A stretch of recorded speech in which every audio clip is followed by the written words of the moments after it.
The Waldorf Astoria's Crystal Ballroom gleamed with Manhattan's elite.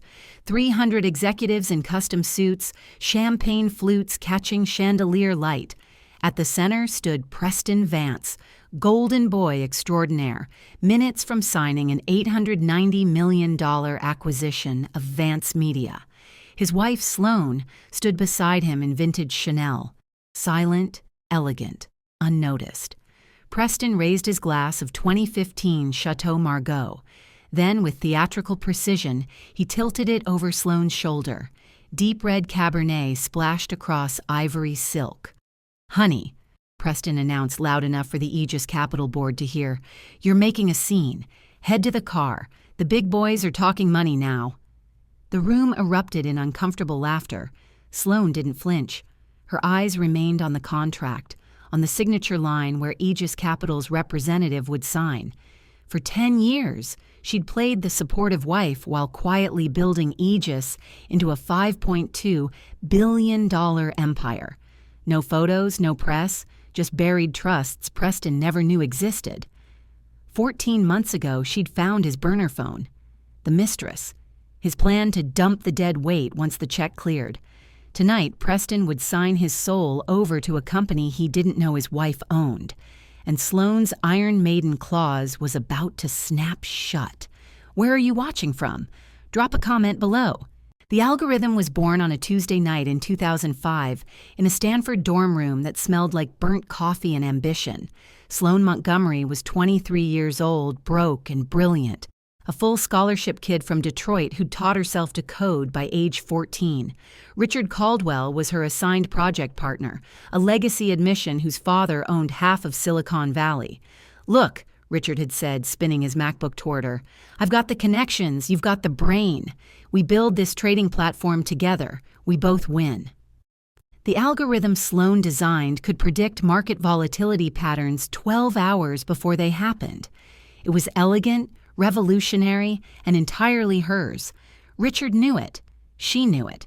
60-40 split, he offered. "You get 60% of profits, but your name stays off everything. My father won't invest in a company with a black woman's name on the paperwork. Not in 2005, not in his circles." Sloane had stared at the contract for 3 hours. Her mother's voice echoed in her head. "Don't let them see you coming, baby. Build your empire in the shadows, then step into the light when they can't take it away." She signed. Within 18 months, their platform had generated $47 million. Richard became the face. TechCrunch covers, keynote speeches, venture capital dinners. Sloane became a ghost, watching her creation mint millions while she remained deliberately, strategically invisible. By 2008, she'd restructured everything through nested LLCs and offshore trusts. Richard got his public glory. Sloane got Aegis Capital, a silent empire worth $340 million that no one, not even her future husband, would ever trace back to a dorm room deal made when she was too young to vote. The invisibility wasn't a compromise. It was a weapon she was learning to wield. Sloane met Preston Vance in 2014 at an Austin tech conference she wasn't supposed to attend. She'd flown in to monitor a potential acquisition target, sitting in the back row of a panel on media consolidation, when the moderator introduced Preston Vance, the youngest VP in Vanguard Digital's history. He was magnetic, charismatic, sharp-featured, with the kind of confidence that filled a room.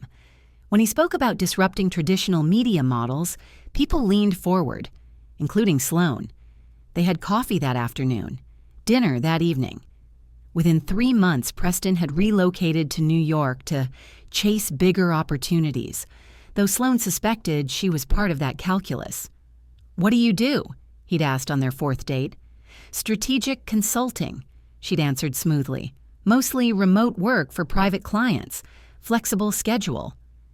It wasn't technically a lie. She did consult for the $890 million portfolio she personally managed. Her mother's lesson had been carved into her bones since childhood. Men will love you for your beauty, tolerate you for your intelligence, but leave you for your power. Never let them see the last one first. So she didn't. When Preston's startup needed seed funding, Sloan arranged a $200,000 loan through a friend's investment vehicle. When he needed introductions to media buyers, she made calls from burner phones to contacts who owed her favors. When his company faced a hostile investor, documents mysteriously appeared that shifted the leverage back in Preston's favor. He thought he was building Vance Media through his own genius. Sloan knew better. She'd been the invisible architect of his empire for 12 years, watching, testing, waiting to see if the man she loved would ever love the woman behind the curtain, or just the reflection he preferred to see.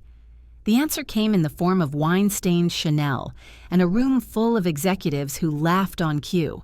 14 months before the Waldorf Astoria, Sloan came home early from a fabricated consulting trip to Chicago. She'd actually been in Philadelphia, finalizing the acquisition structure that would eventually swallow Preston's company whole. The penthouse was dark except for the study. Preston's voice carried through the cracked door, low and conspiratorial. "Zoe, I'm serious. The moment this Aegis deal closes, I'm filing. She's been dead weight for years." Sloan froze in the hallway, her hand still on her overnight bag. I know. She helped early on with some connections or whatever. But that was a decade ago. Now she just exists. Goes to her book clubs, does her charity galas, spends my money on vintage dresses. Your money. The words landed like a slap. The prenup is airtight. My lawyer already checked. She gets the apartment and maybe $2 million tops. I'll be walking away with close to $400 million after taxes. Finally, enough to build the life I actually want. A woman's laugh crackled through the speakerphone. With someone who isn't an anchor? Exactly. Someone who matches my success level. No offense to Sloan, but she's a consultant who makes what, $70K a year? I've outgrown that. Sloan stood in her own hallway in the penthouse she'd purchased through a shell corporation in 2015, listening to her husband describe her as a rounding error in his success story. She didn't cry. She didn't rage. She walked silently back to the elevator, took it down 43 floors, and called her attorney from the lobby. "Sandra, it's Sloan Montgomery. I need you to draft something very specific. It's called an Iron Maiden clause, and I need it buried so deep in the Aegis acquisition paperwork that no one will see it coming." Sandra Wick's office occupied the 62nd floor of a building that didn't advertise its tenants, the kind of place where billionaires dissolve marriages and restructured empires between sips of single malt scotch. "Walk me through this again," Sandra said, her pen poised over a legal pad that already contained 3 pages of notes. "You want to acquire your husband's company, strip him of his payout, and do it in a way that's completely legal and utterly devastating." "Correct," Sloan said. Her voice was steady, clinical. "But only if he triggers the clause. If he remains loyal, actually loyal, the deal proceeds normally and he gets every penny." Sandra leaned back. "You're building a moral trap." "I'm building an exit ramp. If Preston chooses integrity over greed in the next 14 months, none of this matters. He gets wealthy. We potentially repair what's broken, and the clause never activates. And if he doesn't? Then he learns that the woman he called dead weight was carrying him the entire time. The Iron Maiden clause was a masterpiece of legal engineering. Buried in subsection 12.4c of the 847-page merger agreement, it stipulated that executive payouts could be voided if the recipient was found to have engaged in material acts of disloyalty, financial misconduct, or moral turpitude that could damage the acquiring entity's reputation or operational integrity. The language was vague enough to survive legal challenge, but specific enough to be weaponized, and it required only one thing: evidence. Over the next year, Sloan collected it methodically.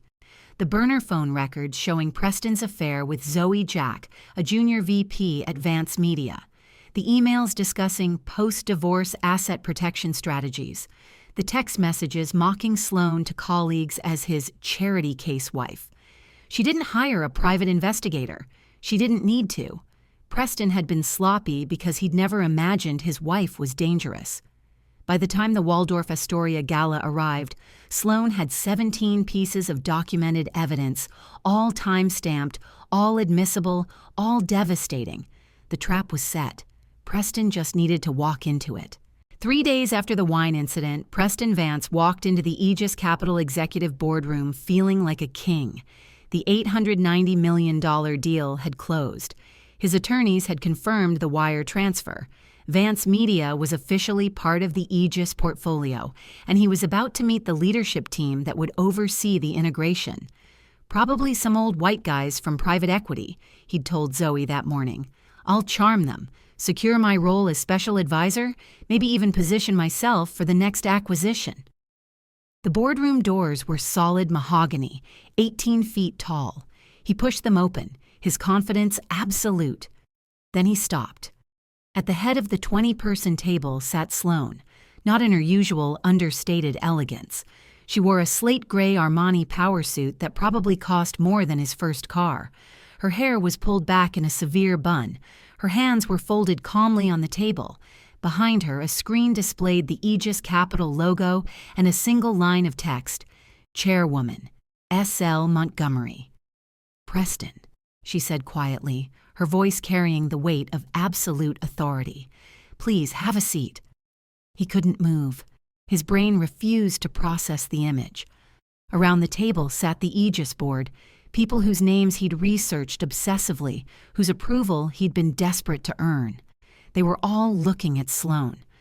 What are you doing here? His voice came out strangled. Did they ask you to sit in? Some kind of spouse orientation? Richard Caldwell, the silver-haired CFO, cleared his throat. Mr. Vance, allow me to clarify. This is Sloan Montgomery, founder and majority shareholder of Aegis Capital.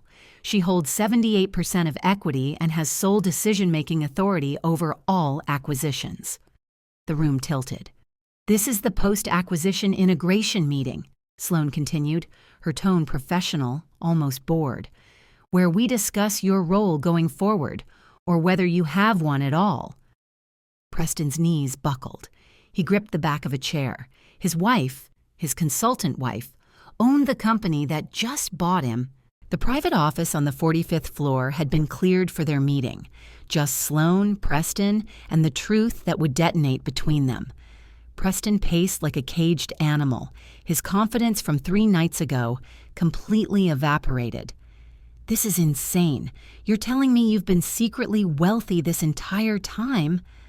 Not secretly, Sloan corrected from her position behind the desk. Her desk, the one she'd sat in for 11 years, while he thought she arranged flowers for charity events. Deliberately. There's a difference. For 12 years, Sloan, you let me think. You let yourself think, she interrupted, her voice blade sharp, that a woman who did nothing somehow maintained a penthouse, wore vintage Chanel, and had a contact list that opened every door you ever needed. You didn't ask questions because the answers didn't serve your narrative. Preston's face went red. So this is what? Punishment. Revenge because I didn't worship you enough. Sloan opened her laptop, turned it toward him. This is a recording from 18 months ago, your conversation with Zoe Jack. She pressed play. His own voice filled the room. Dead weight for years. Moment this deal closes, I'm filing. Preston went white. The Iron Maiden clause activates on material disloyalty. Sloan continued clinically. You planned to divorce me to hide assets. You committed fraud against Aegis Capital by misrepresenting your marital status during negotiations. You conducted an affair with a subordinate, creating liability exposure. She slid a document across the desk. Your payout was $394 million after taxes. Under the clause, you now have 2 options. Option 1, accept a settlement of $840,000, 1 week's salary for each year of our marriage, and sign an NDA. Option 2, fight this publicly where every email, every text message, every conversation with your mistress becomes court record. Preston stared at the paper, his hands shaking. You had $127 million in what should have been community property. Sloane said softly. "All you had to do was love me. Just me. Not my usefulness. Not my connections. Me." He looked up, something breaking behind his eyes. "Sloane?" "Sign the paper, Preston. The grown-ups have business to conduct." The fallout was surgical and devastating. Within a week, Preston's affair with Z.O. Jack leaked to Business Insider, not from Sloane, but from Zoe herself, who'd been promised a VP position that evaporated the moment Aegis restructured Vance Media's leadership team. Hell hath no fury like a mistress who realizes she was simply another disposable asset. Preston's colleagues, the same ones who'd laughed when he humiliated Sloane at the Waldorf, now whispered in different tones. The golden boy who'd orchestrated an $890 million exit had walked away with less than $1 million. The math didn't add up until the real story did. He'd betrayed the silent billionaire who built his empire. LinkedIn posts disappeared. Golf invitations dried up. The TED Talk he'd been scheduled to give about building authentic success was quietly canceled. Preston signed the settlement agreement on a rainy Tuesday in Sandra Wick's office. No cameras, no witnesses beyond the lawyers required by law. $840,000. The NDA was ironclad. He could never speak publicly about Sloane's wealth, Aegis Capital's ownership structure, or the circumstances of their divorce. "You destroyed me," he said, as he set down the pen, his voice hollow. Sloane stood by the window, watching rain streak down glass that overlooked the city she'd conquered in silence. "No, Preston, I revealed you. There's a difference." He left without another word. 3 months later, Sloane finalized the divorce. She kept the penthouse, the Chanel collection, and the $5.2 billion empire Preston never knew existed. She also kept something more valuable, the knowledge that her mother had been both right and wrong. Men might leave you for your power, but the ones worth keeping would celebrate it. She just hadn't married one of those. 2 years later, the wedding announcement appeared in the New York Times Vows section. Sloane Montgomery, founder and CEO of Aegis Capital, married Dr. Marcus Washington, a civil rights attorney and professor at Columbia Law, in a private ceremony at the Brooklyn Botanic Garden. The photo showed Sloane in simple ivory silk, laughing genuinely for the first time in what looked like years. Marcus wore a classic black tuxedo and a smile that suggested he'd won the lottery. The article mentioned, almost as an afterthought, that the couple had requested donations to the Innocence Project in lieu of gifts. It noted that Dr. Washington had insisted on contributing equally to their household expenses, despite his bride's net worth exceeding $6 billion. "It's important to me," he told the reporter, "that Sloane knows I'm here because of who she is, not what she has. That's non-negotiable." Across town, in a modest one-bedroom in Tribeca that felt cavernous and empty, Preston Vance stared at that photo on his laptop. He'd spent 2 years rebuilding, a consulting position at a mid-tier firm, a salary that felt like poverty after nearly touching $400 million, LinkedIn connections that suddenly never responded. The golden boy reputation had tarnished beyond recognition. On his desk sat a handwritten letter he'd drafted 6 months ago but never sent. An apology to Sloane, rambling, desperate, real. He'd rewritten it 17 times, each version more pathetic than the last. Now he crumpled it for the 18th time. Because the woman in that photo, glowing with uncomplicated joy beside a man who probably made $180,000 a year, had something Preston had thrown away for ego, and a mistress who dumped him the moment the money disappeared. He'd traded a woman who built empires for someone who chased paychecks, and he'd learned too late that you can have all the success in the world, all the deals and all the accolades, but corner offices are very quiet at 2 a.m. when you realize you humiliated the only person who ever truly had your back. The wine stain had been on her dress, but the permanent mark was on his soul. Thank you for watching. This is Beyond the Scripted. Please subscribe, like, and share for more interesting stories.